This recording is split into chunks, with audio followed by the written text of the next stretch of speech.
Olá. A sucessão de eventos programados para esse 2014 levou os brasileiros às ruas, acentuando as reivindicações e protestos. Com a Copa e as eleições, pontos mais intensos do ano, o cidadão sente que precisa refletir sobre o que está acontecendo. Para esta pausa, convidamos o jornalista, sociólogo e diretor do jornal Le Monde Diplomatique Brasil, Silvio Kátia Bava. Está no ar o Observatório do Terceiro Setor, o olhar da cidadania.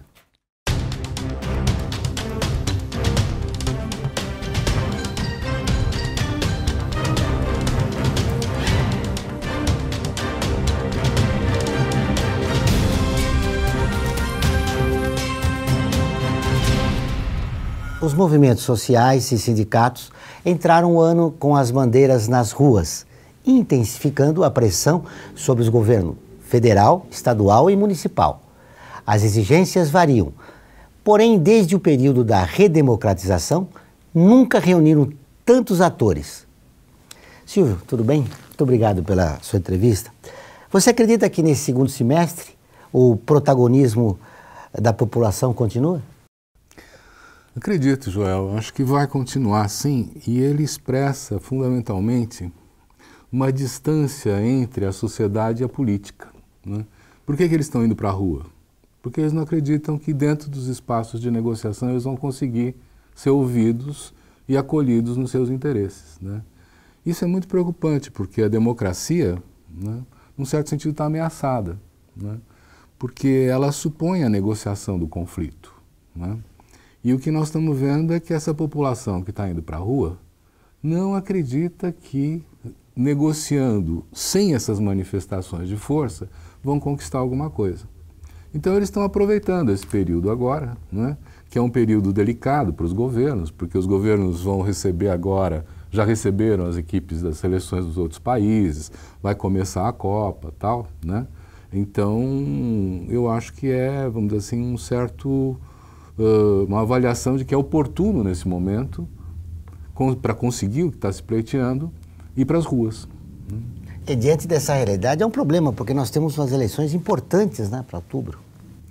Então, essas eleições, elas são muito importantes. Elas estão polarizando, vamos dizer assim, a sociedade, né?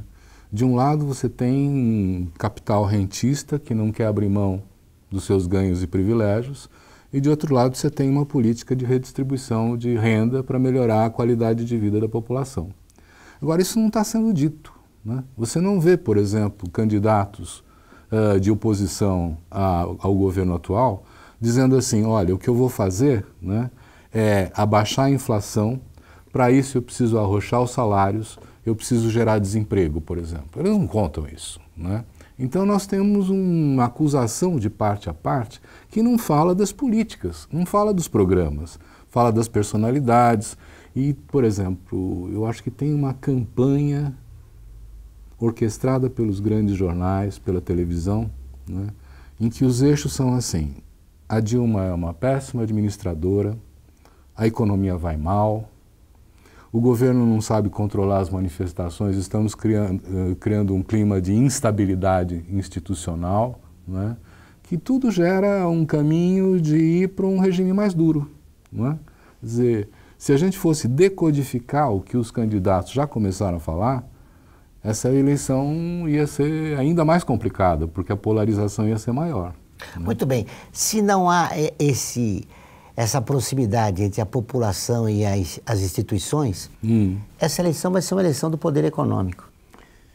Então, eu diria que ele já está em campo, não é? Quer dizer, o poder econômico influencia muito a pauta, vamos dizer assim, das discussões, mas eu acho que os verdadeiros agentes políticos dessa campanha eleitoral, né, são as TVs abertas, principalmente, né? Eu vi ontem, por exemplo, no noticiário da Record, né, uma cobertura do Congresso acerca daquele Sistema Nacional de Participação que a presidente Dilma acabou de aprovar o decreto, dizendo que o governo queria pular o Congresso, né, e governar a partir de conselhos, à lá bolivarianismo, não é? ameaçando a democracia e gerando grupos fascistas. Quer dizer, esses conselhos populares existem há mais de 15 anos, funcionando. Né? Tem conselho na saúde, tem conselho em tudo quanto é assistência social, e nunca aconteceu esse tipo de debate, porque nunca o Congresso, seja qual parlamentar for, avaliou que aquilo era uma ameaça institucional ao Congresso. Mas transformam isso agora em função das eleições. Então nós estamos muito atentos ao que está sendo dito hoje, porque tudo está sendo dito em função das campanhas eleitorais. Ou seja, a mídia cumpre um papel de ameaça à democracia. Né?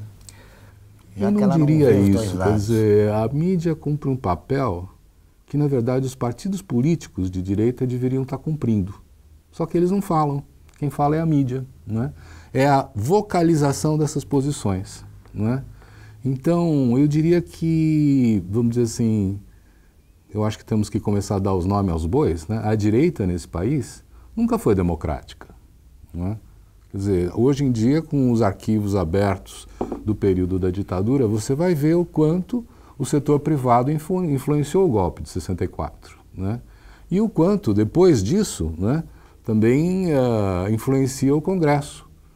5% das empresas que financiaram as campanhas eleitorais dos candidatos a deputado federal, né, financiaram 230 dos atuais parlamentares eleitos, sobre um conjunto de 550 e poucos.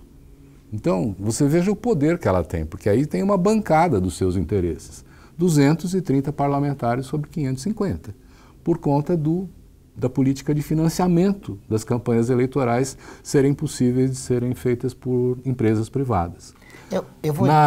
Só para finalizar, quer dizer, na última eleição, né, foram gastos 4,1 bilhões para financiar as campanhas eleitorais. Na última eleição presidencial na França, tudo junto, não chegou a 20 milhões de dólares.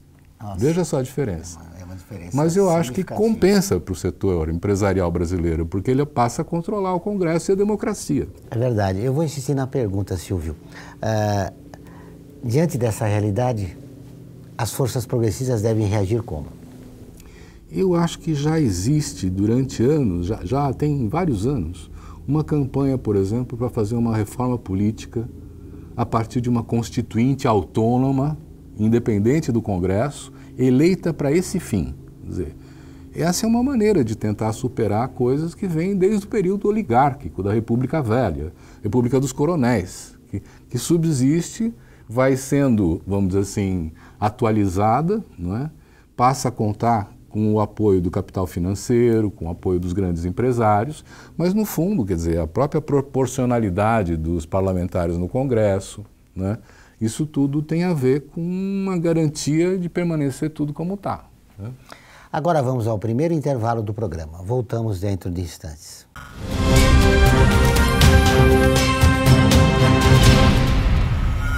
A FUNASP colabora com a USP nas relações entre fundações por meio de fóruns, simpósios, seminários, pesquisas e intercâmbio de informações, além do seu investimento na área social. Para melhores informações, entre no nosso site www.funasp.org.br. FUNASP, um marco entre o universo acadêmico e a sociedade. Tendência Mídia, comunicação, estratégia e inteligência. A Tendência Mídia é uma empresa moderna que desenvolve soluções e realiza projetos de comunicação e mídia na área pública e privada. Para melhores informações, entre no nosso site www.tendencimedia.com.br, a porta de comunicação para seu sucesso.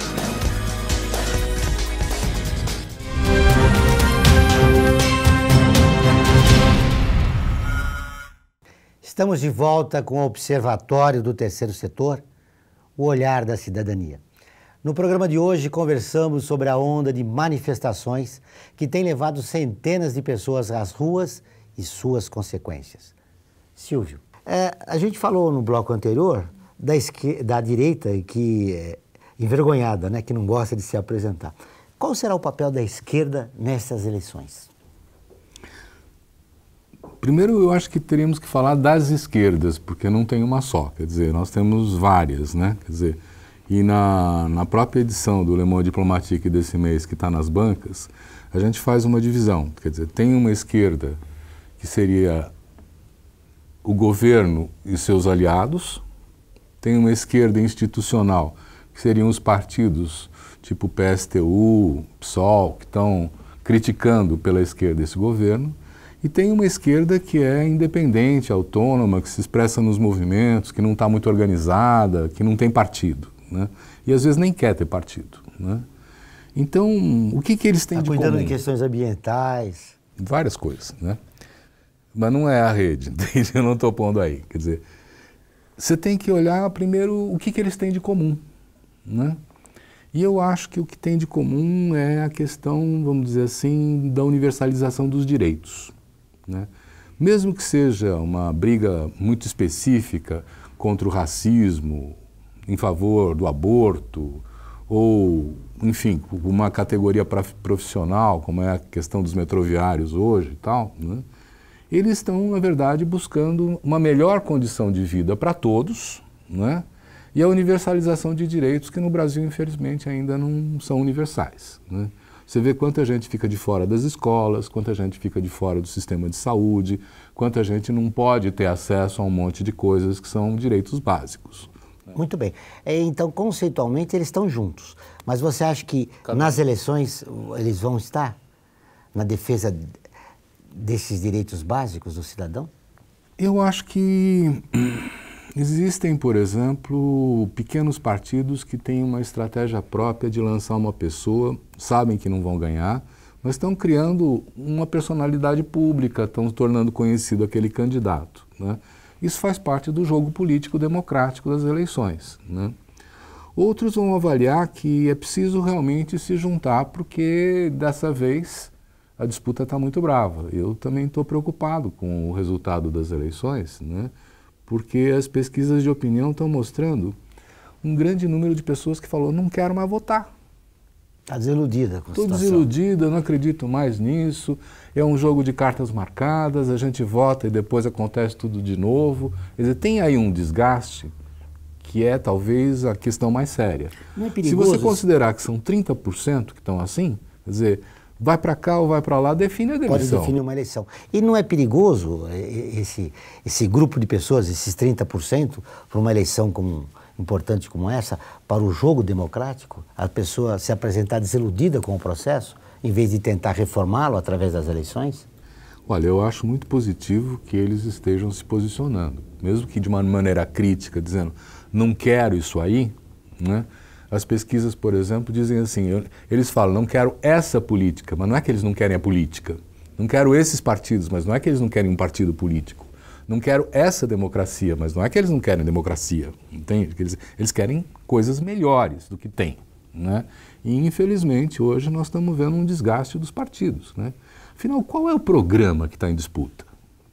Não se fala ainda, né? Não tem, né? Quer Não dizer, se fala. e esse martelar sobre a corrupção, sobre a violência, sobre a insegurança, quer dizer, isso tudo é um movimento para que as pessoas tenham medo, vamos dizer assim, de criar alguma mudança, né? Quer dizer, é melhor ficar do que tá, como está, porque se a gente arriscar pode ficar pior, né? Nesse ambiente, como é que você vê o papel da internet para as eleições? O papel da internet é importante, eu vou chegar lá, mas eu estou querendo primeiro sinalizar o seguinte. Nós já estamos tendo campanhas para dizer que o governo não governa, que a administração não sabe administrar, que a Petrobras foi para o brejo, que a violência e a insegurança estão insuportáveis, que não existe, vamos dizer assim, um governo capaz de impor uma ordem. Quer dizer, isso tudo é uma agenda política. A economia não é que não vai mal, a economia não vai mal, você tem pleno emprego, você tem aumento da capacidade de consumo, você tem aumento do salário real mínimo, você tem um bem-estar social que aumenta. Então, seria a pergunta, para quem vai mal? É para o rentista, né, que está limitado no seu ganho, né? Então, quer dizer, já tem uma campanha e é preciso decodificar essa campanha, porque ela está levando as pessoas a dizerem, por exemplo, que a inflação é o maior problema. No período Fernando Henrique, a inflação, na média, era de 12% ao ano. Aqui nós estamos falando de 6 ou 7 e está se criando um clima dizendo, olha, se perdeu a capacidade de governar a economia. Não é verdade, mas essa verdade se impõe pela mídia. Com esse alarmismo, nós chegamos às eleições, ainda mais com aqueles 30% que você citou que estão desiludidos, né, com a chamada política tradicional.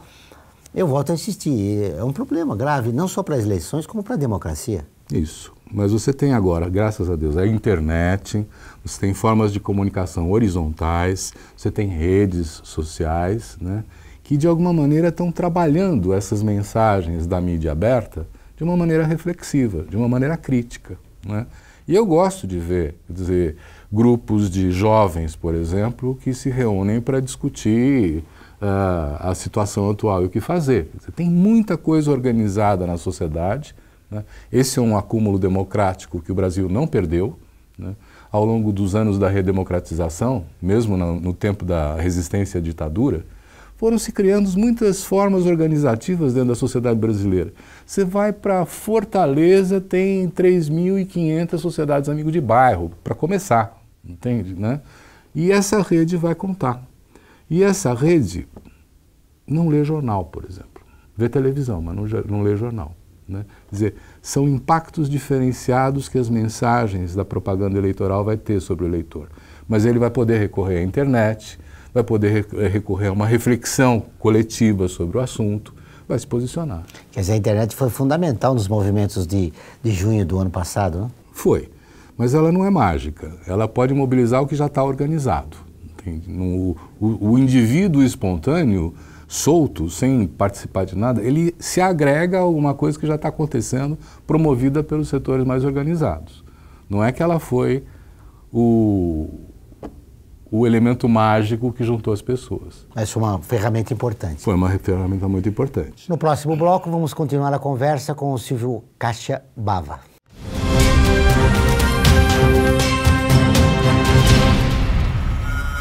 Tendência Mídia. Comunicação, estratégia e inteligência. A Tendência Mídia é uma empresa moderna que desenvolve soluções e realiza projetos de comunicação e mídia na área pública e privada.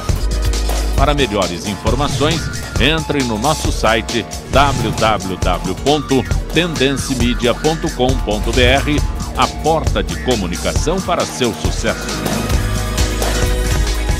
A FUNASP colabora com a USP nas relações entre fundações por meio de fóruns, simpósios, seminários, pesquisas e intercâmbio de informações, além do seu investimento na área social. Para melhores informações, entre no nosso site www.funasp.org.br. FUNASP, um marco entre o universo acadêmico e a sociedade.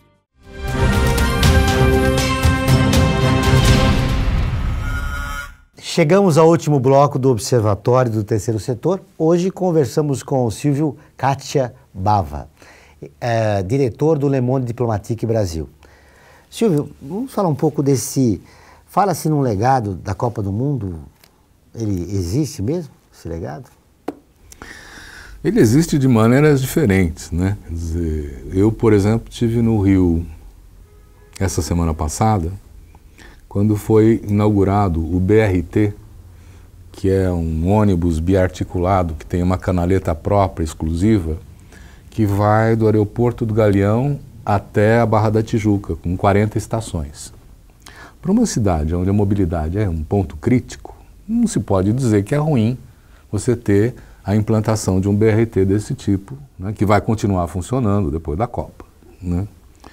O legado da Copa também é simbólico, né?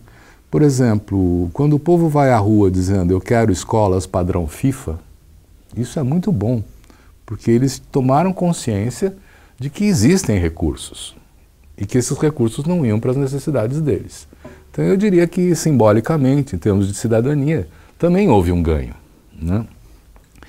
E vai ter Copa sim, quer dizer, todo mundo aqui no Brasil gosta do futebol, eu acho que está mudando um pouco o clima em relação a esse tipo de preparação para a Copa, que foi muito explorada também. Ó. Você precisa observar o seguinte, quando as televisões analisavam os movimentos, tratavam da mesma forma um movimento que tinha 50 pessoas e um movimento que tinha 30 mil pessoas. Quer dizer, são diferentes na sua qualidade, na sua importância, mas estão sendo sobrevalorizados para mostrar que tem conflito, que tem insatisfação, que tem um monte de coisa assim, né? Você levantou um aspecto que eu considero importante em relação ao legado, que é uma certa consciência que a população adquiriu com essa frase, o padrão FIFA, né, nas suas exigências. E também exigindo dos agentes públicos os direitos básicos de cidadania, que realmente nós não tínhamos ainda. Então esse mega evento tem alguns aspectos positivos. Tem, mas ele também é uma continuidade, né? Quer dizer, essas manifestações todas, desde junho do ano passado, elas continuam ocorrendo, né? Agora, por exemplo, nós vamos ter o problema da água aqui em São Paulo, já temos, né? E estamos tendo uma série de discussões regionais, locais. A população quer entender o que é essa crise da água, por que ela aconteceu. Porque, vamos dizer assim, quando o sistema de abastecimento de água de São Paulo foi inaugurado nos anos 80, ele era ótimo. Ele tinha capacidade para atender 16 milhões de pessoas e a cidade tinha 8, né? Agora, a cidade tem 22 e esse sistema continua o mesmo, não houve investimento. Continua para 16. Está faltando um sistema Cantareira. O que aconteceu? Por que não investiram? Quem que não planejou? Quer dizer, quem é responsável sobre isso? Você tem uma operadora, a Sabesp, mas você também tem uma controladora, que é a CETESB. Alguma coisa aconteceu? Você ouviu falar que a CETESB fez alguma coisa? Então, essas coisas, essa consciência dessa discussão, desses debates, está sendo interessante, porque está colocando um engajamento da parte do cidadão, que não é com o voto, não é com a eleição, é com a sua condição de cidadão. Há também a falta de investimento também no desperdício, né, em relação ao desperdício. São 38% que nós perdemos de água. A Sabesp não investiu na... Tem regiões de São Paulo onde a perda é 45%. Se não tivesse toda essa perda, você tinha água para mais 3 milhões de pessoas, né? Por exemplo, você pega o centro da cidade, toda a tubulação tem uns 80 anos. Muito antiga. Nunca foi reparada. Tem coisas assim que aparecem quando a crise aparece, mas aí você tem que identificar que razão tem isso. E a questão que está sendo colocada, aliás, Paris tomou uma atitude muito importante, retomou o sistema de água, prestação de serviço de água, como um sistema de responsabilidade direta da prefeitura. Nos anos 70, por exemplo, com as privatizações, o neoliberalismo, né, Paris foi dividida. Um lado do Sena ficava com a Lyonnaise d'Eau, uma multinacional da água, e a outra com a Vivendi, outra municipal. E o argumento para retomar agora o serviço é que a lógica da empresa é incompatível com a prestação de um serviço público. Isso é muito importante. E eu acho que nós temos que trazer essas experiências para discutir também aqui. Se nós temos que ter empresas privadas gerindo serviços públicos, olhando para o seu lucro e não para a qualidade do serviço prestado. Aqui não tem esse espírito ainda, né? Não vi. É muito difícil, porque além da falta de investimentos, não existe uma política do Estado em relação ao problema da água, né? Eu diria que existe uma política do Estado, que é para viabilizar a rentabilidade da empresa exploradora, porque ele é o maior beneficiário, é o maior acionista, no caso da Sabesp, né? O governo tem 52%. Então, quando a Sabesp dá dividendos, dá 52% dos dividendos para o governo. A lógica é essa. A lógica neoliberal. E quem paga é a população. Já se sabe que nos bairros periféricos já se reduz o consumo de água, né? Não só nos bairros periféricos, é que o racionamento não está sendo publicizado, ele já existe, já está sendo feito.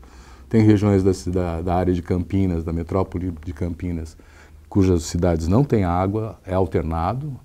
E as avaliações aqui são que nós estamos entrando num período crítico. Nós vamos ter racionamento durante anos, porque só para repor o volume morto demora 2 anos de chuva. Imagina. Para criar um sistema alternativo demora 10 anos. Então nós temos que pensar, quer dizer, esse tipo de governo, esse tipo de democracia deixou passar esse lapso enorme de responsabilidade e você pode ficar sem água. o telespectador vai ficar sem água, né? E o que nós fazemos então? Diria mais, agora tem empresas que estão suspendendo seus trabalhos na região de São Paulo. A Ródia fez isso por 2 semanas, né?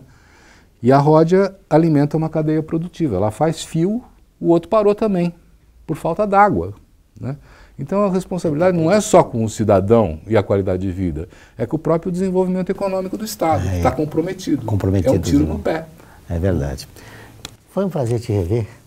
Bom a gente conversar. Eu só queria as suas conclusões finais. Falamos da água, da Copa, de assuntos muito importantes, da eleição. Eu queria que você deixasse uma observação para o telespectador. Você ainda acredita na nossa democracia? Eu acredito na nossa democracia e acredito que a democracia é a melhor maneira de governo que se descobriu até agora. Quer dizer, o que é preciso ficar claro, né, é que esta democracia não nos serve. E por isso o tema da reforma política a partir de uma constituinte é uma questão central. Você tem que criar novas regras que controlem o gestor público, que descentralizem a política para dar mais poder para os municípios e para atender as necessidades dos cidadãos, que seja mais transparente e que seja, vamos dizer assim, não regressiva. Estou falando, por exemplo, da política tributária, né, que penaliza os mais pobres e isenta os ricos, né? Então, esse tipo de discussão da reforma política é, vamos dizer assim, o caminho para a gente revigorar a nossa democracia e dar um lugar central para o cidadão na discussão dos assuntos públicos. Lembrando que o Le Monde Diplomatique Brasil é parceiro de conteúdo do Observatório do Terceiro Setor. O Observatório do Terceiro Setor dessa semana fica por aqui. Nós queremos continuar em contato com você. Acompanhe notícias, artigos, nosso programa de rádio e muito mais no portal www.observatoriotercesetor.com.br. Envie comentários, críticas e sugestões. Participe do Observatório do Terceiro Setor na construção de uma sociedade mais justa, solidária e sustentável. Até o próximo programa.